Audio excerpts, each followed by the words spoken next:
Hello, my friends. I have some exciting news. I am now deeming myself a full-time content creator because I kind of fell into this without realizing I really wanted more time to create content, and now I have it and now I'm doing it. So, for anyone who has supported me, liked the podcast, liked my YouTube, Instagram, TikTok, LinkedIn, wherever I am, this is a massive thank you to you. Welcome to the What's Eating You podcast. I'm your host, Stephanie Giorgio, and I'm a clinical psychologist. Now I just have to figure out sort of how to structure everything. How do content creators do it? Do they have set hours that they record? Do they have set hours that they edit? I do all of my recording, but I do have help. I have help with editing the podcast, but in terms of all my social media content, it is me. I edit my Instagrams. I come up with all the ideas.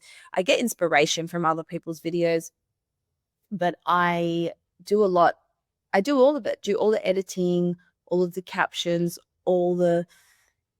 you can imagine it takes time. And I think now I'm really learning that I need to dedicate as much time to editing as I do to recording. The issue is I love recording. I love creating. I love talking. I love making videos, but I don't love editing as much. And you're probably thinking, well, why don't you just get someone to edit for you? It's not that simple. I record directly in the app, directly in TikTok, and a lot of my content is psychologically minded. So it needs to have a certain feel to it, tone, and all the captions are me. And I just think if you're a business, yes, I think there is a time and space and place to hand over someone else doing your social media. But I think if you are the person, it's really important you're showing up for your social media. So let's see how this goes. Mondays are podcast recording days. So every Monday is when I will record my podcast and then it gets distributed throughout the week. So if you're a new listener, you can expect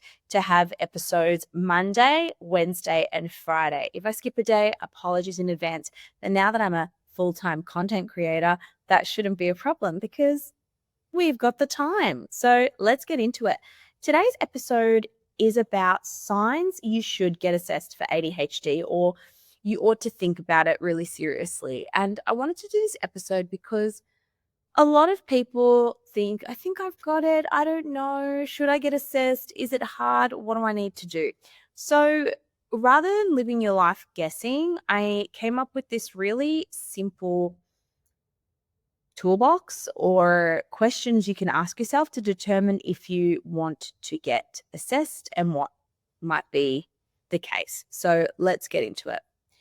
If you're someone who ever wonders why your mind never switches off, why you're juggling 10 tabs at a time, and no matter how many reminders you set, you just can't seem to get the kids' lunches in order, and simple tasks feel like climbing Mount Everest, listen up, because this could be ADHD. So I'm going to dive into the signs that you might want to get assessed for ADHD as an adult. So this is going to talk about adults, not children. We're going to talk about what ADHD actually looks like, especially in mums and adults and women, and how it differs from childhood diagnosed ADHD. The word child ADHD gets thrown around a lot, but it's not different. Childhood ADHD just means it was picked up in childhood. And yes, the symptoms can present differently because as an adult, you learn strategies, you learn to mask, you have more tools, whereas as a kid, you usually have people helping you along the way, and kids can't express how they feel a lot of the time. So it is different, or it looks different, but it's not like there's one childhood ADHD and then adult ADHD. There's one ADHD, but it can present differently in adulthood and childhood. So let's start with why ADHD is usually missed, and why are you 46 years old wondering now if you have it? Do you struggle with attention, remembering important details such as appointments or even replying to a text, organization, and day-to-day life stuff such as cooking and cleaning? You are not alone. You may even find it harder than others to manage your emotions. Or do you feel sensitive to perceived rejection or criticism? These are just some of the symptoms we may see in someone who has attention deficit hyperactivity disorder. However, even if you don't have diagnosed ADHD, we live in a society where we all struggle at times with our executive functioning. Your executive functioning is the CEO of your brain. It's responsible for planning, remembering, processing information, motivation, attention, and getting started on tasks. There are limited spots in this amazing program, so don't wait to book in. Stay tuned for the release date, and I can't wait to have you be part of the community. ADHD is often stereotyped as the naughty, hyperactive boy in the classroom jumping up and down. Research shows it's underdiagnosed because symptoms are more internalized, especially in women. Women might show more daydreaming, more overwhelm, more emotional dysregulation. And the second reason it doesn't get picked up, especially in women or moms, is because you've got strategies, you've got lists, you've got planners, you've got digital diaries, and you might write things down on your blackboard, on your kitchen, on your whiteboard. And that's why I usually ask the question to my ladies that I speak to, and I says, if you didn't have your reminders, how would life be? If you didn't have your appointments in your calendar, how would life be? And they'd say, Steph, they wouldn't be life. I wouldn't be functioning. I rely on it heavily.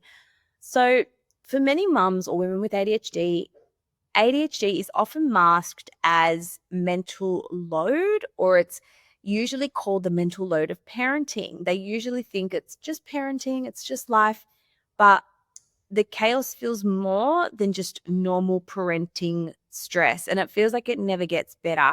With regular parental stress and mental load, there's usually ups and downs and ebbs and flows, whereas with ADHD, it's chronic. It's chronic overwhelm, it's chronic stress, it's chronic feeling like you can't get on top of things. Let's go through the signs. So number 2 is we're going to go through 6 signs that you should consider an assessment for ADHD. This doesn't mean you have ADHD, disclaimer, but it does mean that you might want to look into it. Number 1 is time blindness and chronic forgetfulness. So no matter how many reminders you set, you still occasionally forget appointments, you're constantly running late, you're constantly losing track of time.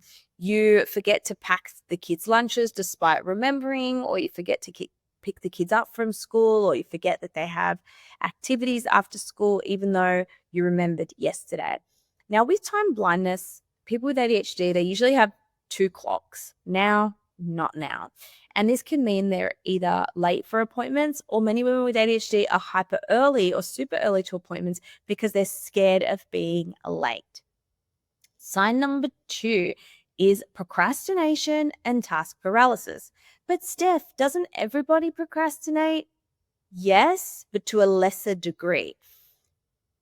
People procrastinate, but they eventually just get started. Whereas people with ADHD, getting started is the hardest part, because in order to get started on tasks, people who don't have ADHD have norepinephrine. Norepinephrine is an important neurotransmitter that helps you get started on tasks. And when you've got lower levels of access to that, and you've got lower levels of access to dopamine, as you do in the ADHD brain, getting started is extremely challenging. Even simple tasks, even having a shower and brushing your teeth, there's so many steps. And this can lead to task paralysis, which means you know what you need to do. You're literally looking at the shower, but you just can't take that next step. You feel paralyzed in the task. So this might occur occasionally for someone without ADHD, but for someone with, you experience this more often than not.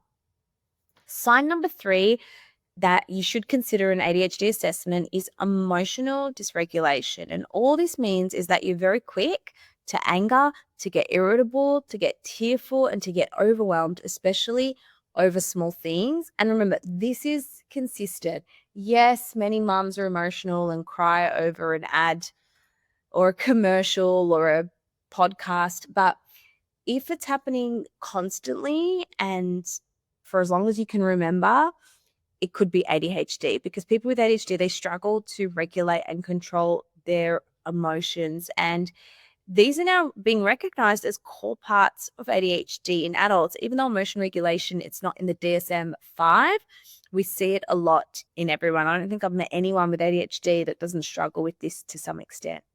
Sign number 4 you should consider an ADHD assessment is mental load overwhelm. You feel chronically overwhelmed no matter what's happening. You feel you've got 10 tabs open, some are frozen, some are glitching, some are finished, some are half finished. And mums often describe this as though they are dropping the balls daily. Like you can't keep all the balls in the air. Things are dropping. When you're a great work colleague, you're a horrible mom. When you're a great mom, work is falling. You find it really challenging to do all the roles reasonably well at the same time. Sign number 5 is hyperfocus or all or nothing energy.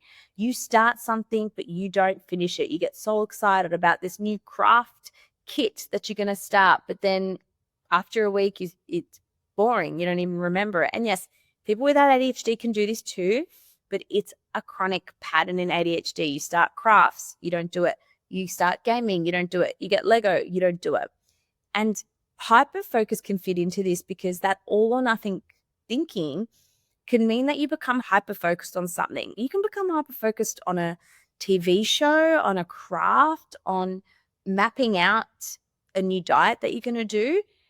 And you can literally spend hours on something you enjoy, but then when you have to do a boring task such as admin or putting your clothes away, it doesn't happen. You simply cannot bring yourself to do it.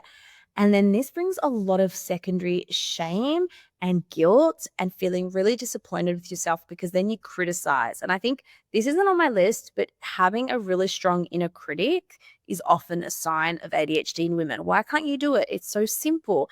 You should be able to just put the clothes away. Other women can do it in comparison. Oh, the comparison. And number 6, the final sign you should consider getting assessed for ADHD. So there's actually 6 signs. I thought there was 5, is restlessness and exhaustion. You feel tired all the time. But Steph, aren't mums tired all the time? Yes, but this is more mental exhaustion. Like your brain is tired, your mind never stops, your thoughts are always racing. But isn't that anxiety? It can be, but anxiety tends to ebb and flow. ADHD is constant, and with anxiety, there's usually a trigger. You're thinking about a party or something that's coming up. You have difficulty relaxing, you have difficulty sleeping. I think it was a really large number of people with ADHD also have sleep-wake disorders as well. Yeah, but Steph, I've been like this my whole life. Why does it matter? Is it even worth getting assessed? The question to ask yourself is, am I willing to live with unmanaged ADHD for the rest of my life if I have it?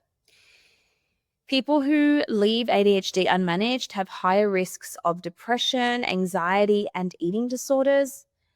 Your work performance and your relationships may suffer, and there's a lot of parental stress and guilt. And parenting, if this is something you know you can get help with that's going to help you be a better parent, it's never, ever too late. And don't forget, adults with ADHD are 2 to 3 times more likely to experience burnout and higher stress-related illness. So that's why it's really important to get into it. So number 4, how do you actually get assessed for ADHD?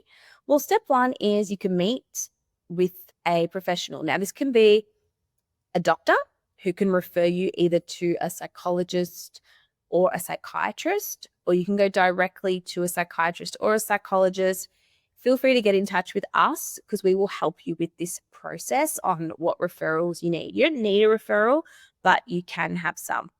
Number 2 is the professional will go through a clinical interview. So in our session 1, I get to know you. I ask about your history, any previous diagnoses, what your symptoms are, what you resonate with. It's a very validating and comfortable experience. So if you're afraid of having to speak about yourself, it's okay. I prompt you, I make you feel super comfortable, and we go through just a series of questions. It's just a natural, easy, casual conversation. And then there's questionnaires. Now, we use standardized scales to assess ADHD. So we do maybe 2 or 3 questionnaires and tools. And we also get someone who knows you well to complete a questionnaire about you. You don't have to have school reports. Sure, it can help, but we don't want to not support someone just because they don't have access to school reports. You don't know what someone's going through. Their parents might have burnt their school reports. Then we go through everything. We go through other potential diagnoses, which is called a differential diagnosis, what it could be, what it couldn't be. Then we have a report session and feedback. So we do this in the second session. It's only 2 sessions with us. And we go through your clinical data. Not everyone will do this, but we do it because I believe it's important to see the results and understand your brain, because so many people I know who've been diagnosed with ADHD say, I don't know if I believe it. Did I fake the questionnaire? Maybe they got it wrong. But when you actually see the data and you see your strengths, your weaknesses, where your executive dysfunction is, it can really be validating and healing for so many people. So I go through that with you. We can also write you a written report if you want a full comprehensive analysis of your results. And then if you want medication, we will refer you to a psychiatrist, which we support you with. Because if you don't know what you're doing, it's really hard because you can get lost in the system. Referrals get lost, psychiatrists close their books, and so many people want to give up because of not knowing who to go or who to talk to. So we help you with that whole process. I really believe in a continuity of care. So even after you get your diagnosis, we refer you to a psychiatrist, you're on meds. I then have ADHD Journey, which is my membership. It's $5.80 a week. When you use the code ADHD VIP, you get your first month 50% off. And that actually helps you with strategies for your ADHD. So if this is you and you're like, I need to get on top of this, click the link below. Click the link for an ADHD assessment. You can email us, you can ask questions, or you can take our free questionnaire. The link's in my profile. And as always, if this resonated with you or you think another mum or a friend will benefit, please send them this episode. Or if you've had an ADHD assessment with me and someone else is talking about it, feel free to send them our way. We love to help other people. We love to help your friends and your family. So don't hesitate to get in touch. And just remember, getting assessed, it doesn't mean you're broken. You're getting clarity, you're getting answers, and this could be the first step to getting that support you really need. As always, if you enjoyed this episode, please leave a rating, leave a review, and don't forget to share it with someone you love. Take care, and I'll see you next time. Did you know by taking 2 seconds to leave a rating or a review, you help me get the podcast out to more listeners just like you who could really benefit from the information? I appreciate all your support and thank you for tuning in.